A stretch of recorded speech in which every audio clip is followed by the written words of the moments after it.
Hello, everybody. Average Gamer here, and welcome to the review. The look forward to what's going on this month. In this case, we're looking at the roadmap for April. So this is not an April Fool's joke. I know it's out a little late. They just released this a couple days ago, and I've been sick. I've been having a migraine for the last couple days. Hence, no videos really that much over the last couple days.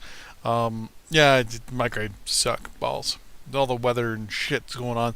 I usually get them around fall and spring, usually at the beginning of both. Mainly just due to the massive weather changes and barometric pressure changes. Fucking hate it. But what are you gonna do? Anyways, so let's go. Roadmap look at. Okay, so basically, last month we had the release of all four of the, the new, or the Alpha Lance, the Rifleman, the Warhammer, the Marauder, and the Archer. So with all that and some changes to a few other things and everything like that, the new map, all that stuff. I think we had a new map last month.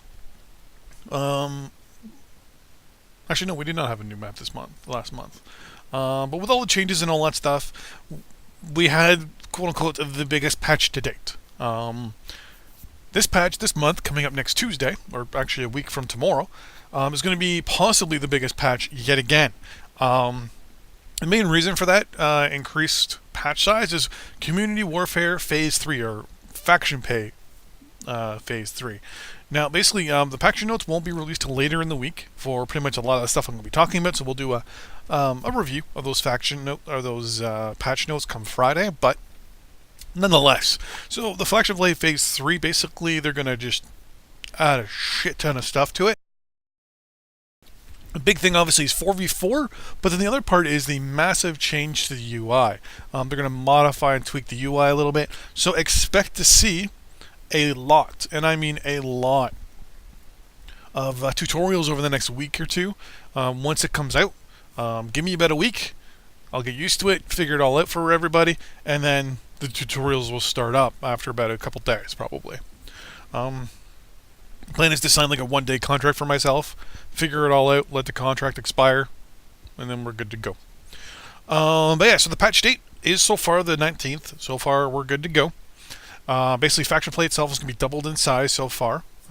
Big UI change and things like that. They're also going to be unlocking No Guts, No Galaxy and a lot of the other PGI employees. So basically, if you're on the payroll of PGI, they're now unlocking those guys, and players and employees and devs and everything, so that they can now play their accounts in Community Warfare, which will be pretty good. Lots of videos will be coming out probably of the 4v4 most likely, and a lot of other stuff. Weapon tuning next month, next week on Tuesday, there'll be big weapon tunes to the LBX and PPCs. So ER PPCs and PPCs for both Clan and Sphere are getting tweaked. Projectile speeds being increased. The exact numbers we don't know about yet. Their base heat is going to be reduced as well. So they said the numbers look small, but apparently it actually has a big impact. I mean, if it was to, like, say, for example, a 5% increase to speed, or even like a 2% increase in speed, with a lot of the quirks out there, that's going to be quite big. Even if the base heat's reduced by 1%, with a lot of the quirks and stuff out there that you can get, that's still going to make quite the big difference. The LBX, they're going to kind of hone the cone down a little bit of that shotgun effect. Basically lower the cluster, which will be pretty good. Basically increase the damage, right? A lot less of your rounds are going to miss. There's going to be a big mech quirk pass as well. Basically, a number of the variants are going to see some positive quirk changes. Whether they're going to be reduced or increased, we don't know. But they're also going to be releasing the tournament cockpit items, which I'm going to bring up a picture of right here. So there is a hanging medallion, which is, you can't see my mouse, which is the one on the far left. The Overlord dropship, which is in the middle, and the globe, which is on the right. I think the globe spins in the background, and then the kind of globe, like the speaker, is kind of superimposed on top of it, which I really like. You're also going to get a special badge and a special title called the Patron. It's going to be about $5 American. So if you're Canadian, for example, it's going to cost you like $7. Gotta love that 40 cents on the dollar. From the time of your purchase, so the exact moment you start purchasing that, you get a 10% XP boost up until the midnight on the 3rd, or basically 0 hour on the 4th. Which is pretty good in my eyes. The catch-22 is, if I'm not mistaken, they have to be equipped. Oh, actually, hold on. You don't need to equip anything or do anything special to get the boost. Simply buy the package and it initiates the XP boost. Okay, so they changed that. So you don't have to equip anything. You can just buy it and you get it. So there you go. The next change they're going to make is to the domination mode. Domination mode is going to get some map adjustments. Basically, they're going to get a pass on the spawn and capture points for domination mode. And the timing objects as well. Like I've noticed on a couple maps, I can sit in the center and take sniper shots and pop shots with Gauss or most likely ERPPCs though. With ERPPCs at the respawn or the timing, like the retiming little bases, I can sit there and snipe at them to reset the enemy's timer once we've captured the center. So especially on, for example, Caustic, you capture the center and you're able to kind of spin things. I think it's like 20 degrees to either direction. You can move in and actually start shooting down at the other team's timer if you can get in quick enough in the light. Take off like 4 or 5 ERPPC shots, and boom, you've reset the other team's timer real quick, real easily. They're making some alterations to the private test matches, mostly cover points and height values and things like that. The free-for-all map, which is the 1v, 1v, 1v1, etc., etc., etc. They're changing it so that everyone kind of now spawns together. The reason for that is that actually was going to be the Coliseum free-for-all Solaris mode there. Everyone spawns, it's 1v1, it's basically free-for-all. So basically what they're saying right now is the spawns, like they're random almost, like it's, you drop 12 people and, everyone gets a slice of the pie. But if you drop in lances, 2 guys are on one side of the map and 1 guy's on the other side of the map. So they changed it so that the one lance drops on the left, while the other lance drops on the right, which is pretty good. Premium time reward boost, they've also changed that coming this month. On the 19th, as of the 19th, if you have 50 MC in your account and the match ends and it says, hey, if you were playing with premium time, if you switched over to premium time, for example, right now, you would have gotten an extra 20,000 this or 30,000 that or what have you. Right now, to be honest with you, to buy premium time is 250 anyway. 250 for a day.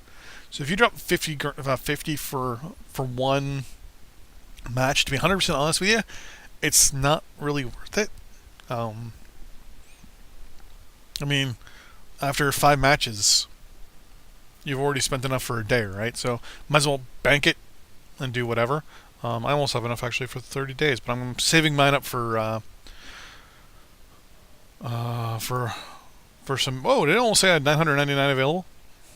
That would have been awesome. Next part is zoom and vision mode. So night vision, thermal, and regular. They're gonna be moved to client side instead of server side now, because you know how you'd hit the button, there'd be like a 2 to 3 second delay. Sometimes it'd be higher, sometimes it's lower. But you've definitely, if you hit the button, nothing happens for a little bit, and then it pops in. That's gonna be changed over to now player side. So the player side will say, "Hey, just so you know, we switched over." So that way, less draw on the server, which is pretty good. And then last but not least, voice detection threshold. It will be removed from voice over internet. So the VoIP is going to be all changed up so that basically mic levels. So for example, my mic is set low for voice. So if it hears me start talking, it'll immediately turn on to my voice. But the VoIP in the game is set a little differently. So I can sit there and hit Alt and start talking, but it doesn't pick up until I'm like halfway through my first word. So they're removing it altogether. So, which is what I like. I like that, because that way I can hit Alt and just start talking instead of hitting Alt, say a word, then start saying what I'm going to say. Because the first word, usually because my voice is deep, it'll actually click over to the second half. And I drank all my coffee. Son of a bitch. So, anyways, that is mainly it. The main thing, obviously, next month, or this month on the 19th, is that big Community Warfare patch. Forewarning, I will be doing tons of videos for Community Warfare, for 4v4, you name it, everything. One of the big things I will be doing, obviously, is the first day when it drops. Forewarning, there'll be no videos until the second day. I'm going to give myself at least a 1-day tryout with a group. You guys already know, obviously, how to join a unit. I've shown that. It's quite easy. You just basically send a message to someone in a unit and say, "Hey, can you send me an invite to the unit?" So what we're going to be doing, I'm going to be leaving my unit temporarily because my unit is aligned with the FRR. So what I'm going to be doing is leaving our unit temporarily and showing you how to join up in the new unit, in the new UI. I'm going to show you what the contracts are, what each one's contracts does, all that stuff, and we'll go over everything as it progresses. So until then, see you guys next time on the battlefield. Bye-bye.